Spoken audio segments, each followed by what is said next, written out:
And thank you guys for clicking on the video. My name is Sully, and today, fellas, we're going to talk about George McPhee being fired and Adam Oates being fired. I covered this today on my blog. I wrote about McPhee's press conference, and I just wanted to go to you guys and sort of give you my thoughts on the whole situation, what happened in Capital Land. And I also want to let you guys know I did not pull a Stanley Cup player in this episode of pack openings. I know the title, the thumbnail has you thinking I did. I didn't, I don't want to mislead you guys. I want to be honest with you guys. So with that being said, let's jump into the topic. George McPhee and Adam Oates being fired. I do agree that they should have been fired. I think it was a time for a change, and the reason why I say that, more with Adam Oates, the handling of Halak, even Holtby. The Caps have this problem of they'll ship goalies off like Neuwirth and Varlamov, and they do great. Neuwirth is doing reasonably well, or he was with the Sabres, and Varley is playing his butt off. I mean, he practically led the Avs to where they are, and that's what happens when you don't dedicate yourself to a number one tendy. This idea that, let's just have the goalies openly compete, I don't like that. I don't think goalies like that either. I think it creates more stress than free enterprise or free market just to go get them, boys. I don't think it works like that. But I think the mishandling of that, pairing Ovechkin with Jay Beagle. Now, I'm not going to question Adam Oates' hockey IQ, but I do think there is valid intrigue into why he would do that. I think it's just it's a little dicey. And there are other situations that I'm sure people can point to, but those are some for me.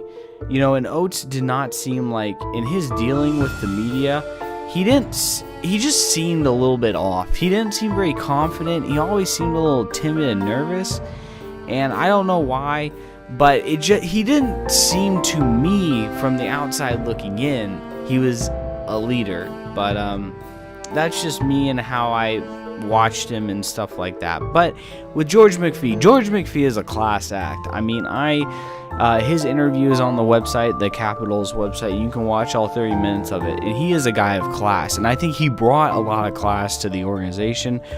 But he just had one thing I love about George McPhee is he always wants to build from the inside out, and I love that. But the problem is that it doesn't always translate, and these past 2 seasons, he admitted they were a little thin, and I agree with that. But, I think sometimes, an unwillingness to change your core, for example, Green, you have those two guys, I think they should move, just because you have money tied up in those guys who aren't performing up to their contracts.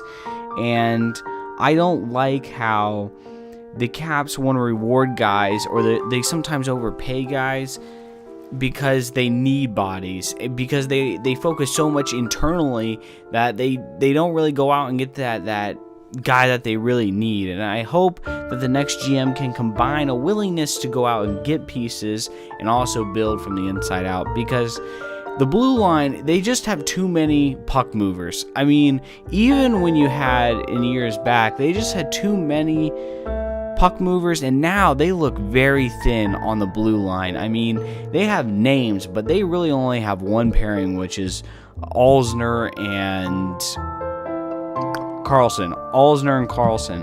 You go down to the second line, Orlov and Mike Green, and then you have Connor Carrick and John Erskine or whoever, and it falls off from that first D pairing. And so I think you need to bring in some more defensive guys who can skate well. Trade Orlov, because I know he's deemed high, because you're not really going to move Green.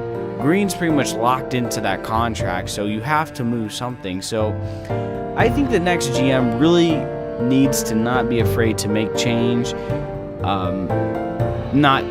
Needs to not be afraid to make change, because the Caps do need change. Even their best years, there's something wrong with this core when you blow 2 Game 7s at home. Blow, not lose in overtime, not lose by 1. You get wiped off the ice. That is a problem inside the locker room. You can bring in whatever coach you deem worthy to coach Ovechkin, but if they don't on the ice translate practice over to the games, then you're screwed. I don't care who your GM is. I don't care who whatever is.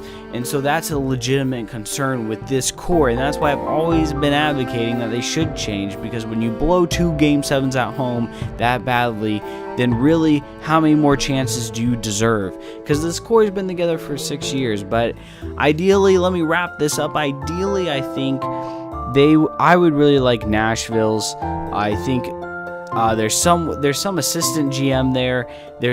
I read a name, but I already forgot it. And then their coach, they let the head coach go. I don't know his name. I forget it already. But I love what Nashville was able to do. Nashville's coach specifically did so much with so little. And he to me has a strong presence. And that's what the Caps need in the head coach. Leadership. True leadership. And so it'll be interesting to see what they do. Should be worth watching this off season, so grab your popcorn, because it's going to be worth the time and attention that us fans will pay to it. So I hope you guys enjoyed the video. And also, if you didn't catch, I put up a contract just for a donation, guys, if you could, to help keep these pack openings going. I like doing them, and it helps me focus on the commentary for you guys. So I hope you guys have a great day. I am Sully, and take care. Adios, amigos.